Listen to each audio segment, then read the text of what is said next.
Hi friends. तो आप कैसे हैं? बढ़िया एवं स्वस्थ ही होंगे।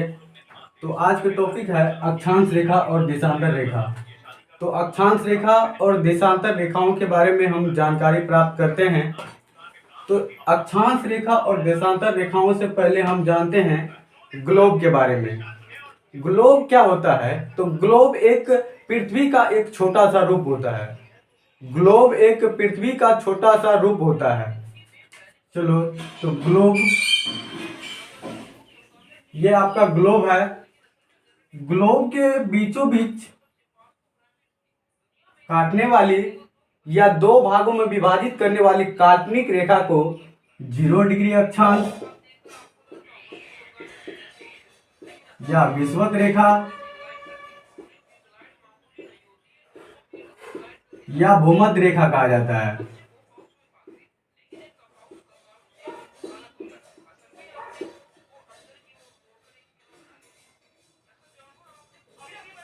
पृथ्वी ग्लोब को दो बराबर भागों में विभाजित करने वाली काल्पनिक रेखा को 0 डिग्री अक्षांश, विषुवत रेखा या भूमध्य रेखा कहा जाता है। यहाँ 0 डिग्री है, 1 2 3 4, यहाँ से 23.5 डिग्री होता है। 23.5 डिग्री जो होता है ये कर्क रेखा होता है। और ये कर्क रेखा जो होता है, ट्रॉपिक ऑफ कैंसर, ये भारत के बीचों बीच से होकर गुजरती है। और भारत के बीचों बीच से होकर गुजरती है तो यह टोटल 8 राज्यों से गुजरती है, जिसमें गुजरात, राजस्थान, मध्य प्रदेश, छत्तीसगढ़, झारखंड, पश्चिम बंगाल, त्रिपुरा और मिजोरम। और एक क्वेश्चन है कि कर्क रेखा कौन सी राज्य की राजधानी से बीचों बीच होकर गुजरती है? तो कर्क रेखा पर स्थित एकमात्र राजधानी झारखंड की राजधानी रांची है।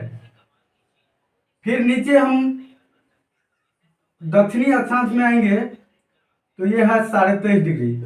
और 23.5 डिग्री दक्षिणी अक्षांश को हम कहते हैं मकर रेखा। मकर रेखा।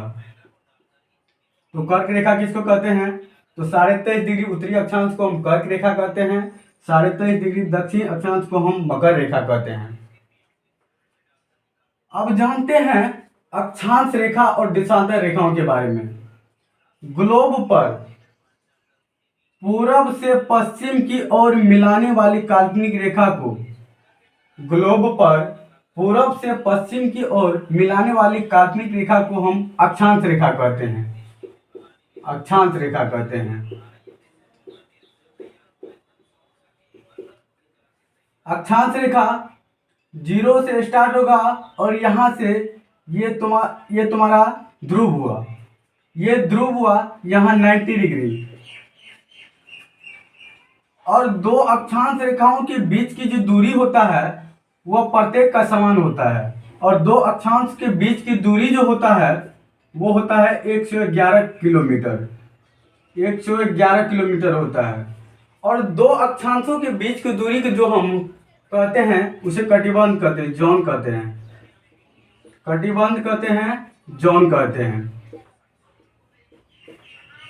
अब प्रत्येक अक्षांशों के बीच की दूरी बराबर होती है। अब जानते हैं कि कुल अक्षांशों की संख्या, अगर ध्रुव सहित पोल सहित कह दे तो कुल अक्षांशों की संख्या, कुल अक्षांशों की संख्या हो जाएगा 90 + 90। अगर उसमें एक विषुवत रेखा मिला दे तो टोटल हो जाएगा 181। परंतु अगर कह दे कि कुल अक्षांश रेखाओं की संख्या, कुल अक्षांश रेखाओं की संख्या जो होता है 181 - 2। क्यों? क्योंकि ये नॉर्थ पोल हुआ और ये साउथ पोल हुआ। इसमें नॉर्थ पोल और साउथ पोल जो है एक पॉइंट है, ना कि वह लाइन है, इसीलिए ये दो घट जाता है तो बच जाता है 179। अब जानते हैं हम अक्षांश रेखा के डिफिनेशन के बारे में। अक्षांश रेखा किसको कहते हैं? तो अक्षांश रेखा जो होता है ये ग्लोब पर पूरब से पश्चिम की ओर मिलाने वाली काल्पनिक रेखा होता है। तो पूरब से पश्चिम की ओर मिलाने वाली काल्पनिक रेखा को हम अक्षांश रेखा कहते हैं। उसी प्रकार से साउथ पोल में भी यही होगा, अक्षांश रेखाओं के बीच की दूरी बराबर होगा।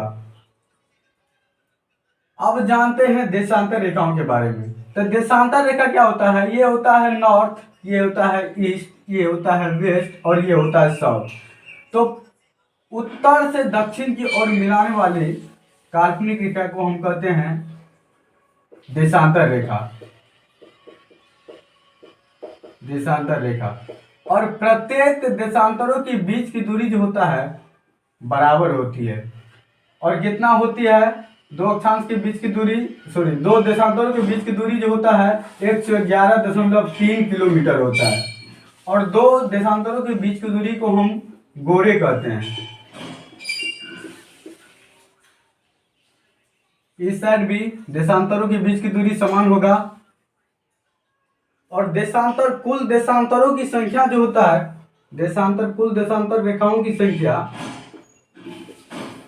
कुल देशांतर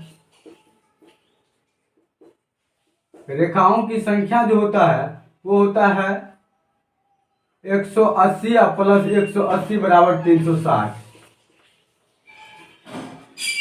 तो सबसे पहले हम जाने कि ग्लोब क्या है। तो ग्लोब पृथ्वी का एक छोटा सा रूप है। उसके बाद देखिए हम 0 डिग्री अक्षांश या विषुवत रेखा या भूमध्य रेखा। तो फिर ग्लोब को दो बराबर भागों में विभाजित करने वाली काल्पनिक रेखा को हम 0 डिग्री अक्षांश या विषुवत रेखा या भूमध्य रेखा कहते हैं। उसके बाद देखिए कर्क रेखा।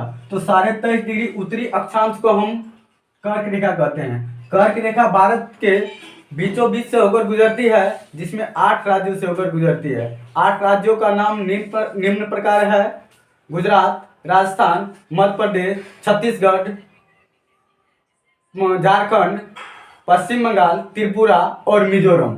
उसके बाद देखें कि कर्क रेखा पर स्थित एकमात्र राजधानी वो झारखंड की राजधानी रांची है। उसके बाद हम देखें कि मकर रेखा, 23.5 डिग्री दक्षिणी अक्षांश को हम मकर रेखा कहते हैं। उसके बाद में हम देखें अक्षांश रेखा। तो अक्षांश रेखा ग्लोब पर पूर्व से पश्चिम की ओर मिलाने वाली काल्पनिक रेखा को हम अक्षांश रेखा कहते हैं। दो अक्षांशों के बीच की दूरी हमेशा बराबर होती है। दो अक्षांश के बीच की दूरी 111 किलोमीटर होता है। दो अक्षांशों के बीच की दूरी को हम कटिबंध जोन कहते हैं। कुल अक्षांशों की संख्या 181 होती है। कुल अक्षांश रेखाओं की संख्या 179 होती है। उसके बाद जाने हम देशांतर रेखा। तो देशांतर रेखा उत्तर से दक्षिण की ओर मिलाने वाली काल्पनिक रेखा को हम देशांतर रेखा कहते हैं। दो देशांतरों के बीच की दूरी जो होता है इक्वल होता है। और दो देशांतरों के बीच की दूरी जो होता है 111.3 किलोमीटर होता है। तो दो देशांतरों के बीच की दूरी को हम गोरे कहते हैं। अगर पूछते कि दो अक्षांश रेखाओं और दो देशांतर रेखाओं के बीच की दूरी का अंतर कितना होता है, तो 0.3 किलोमीटर कह दे या 300 मीटर कह दे, बात बराबर।